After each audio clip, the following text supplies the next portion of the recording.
Kebijakan ekonomi proteksionis yang diusung oleh Presiden Amerika Serikat Donald Trump melalui slogan Make America Wealthy Again telah menimbulkan ketidakstabilan ekonomi global yang signifikan. Salah satu instrumen utama dalam strategi ini adalah perang dagang antara Amerika Serikat dan Tiongkok yang ditandai dengan saling lempar tarif dan hambatan dagang terhadap produk strategis.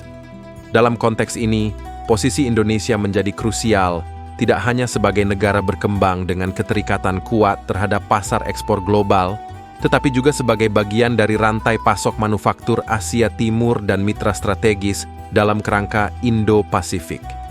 Secara ekonomi politik, pendekatan Trump yang menekankan nasionalisme ekonomi, economic nationalism, memperlihatkan penyimpangan dari prinsip liberalisme pasar bebas yang sebelumnya mendominasi sistem perdagangan global sejak era Bretton Woods.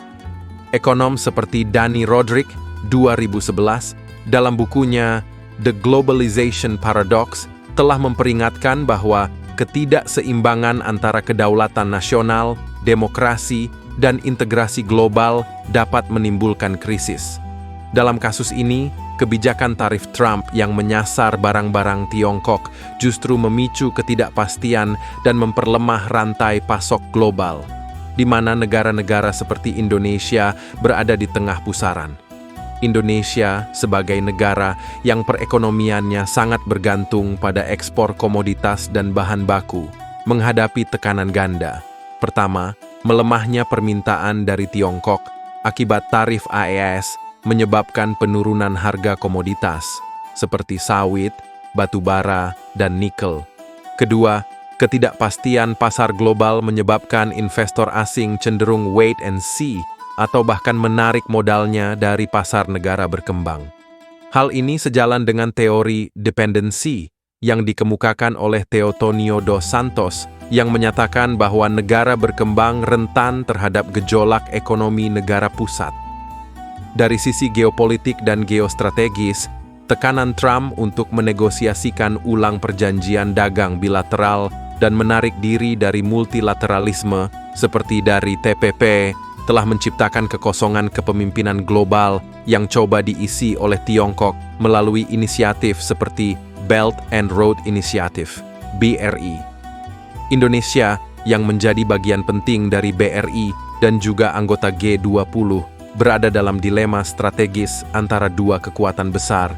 Di satu sisi, Indonesia membutuhkan investasi infrastruktur dan akses pasar dari Tiongkok. Di sisi lain, Indonesia harus menjaga hubungan strategis dengan AS, terutama dalam konteks keamanan kawasan Indo-Pasifik.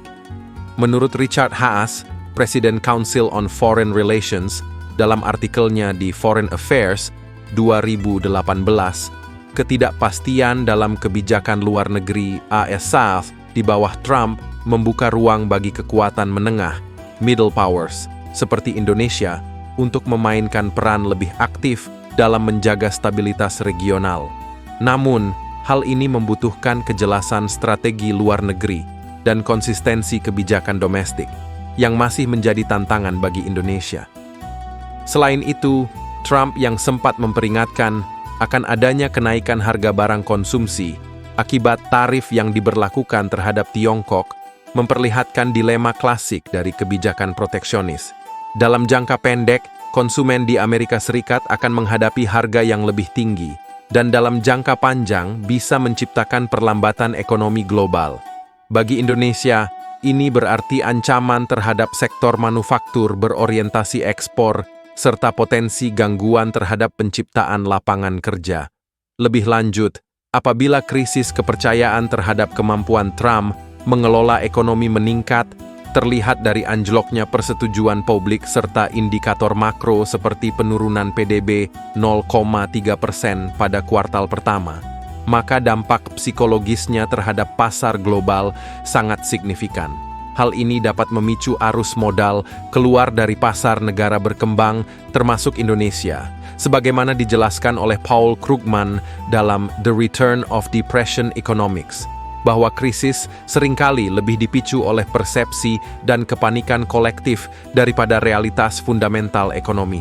Indonesia harus mengantisipasi gejolak ini melalui kebijakan diversifikasi pasar ekspor, penguatan pasar domestik, serta diplomasi ekonomi yang lebih agresif.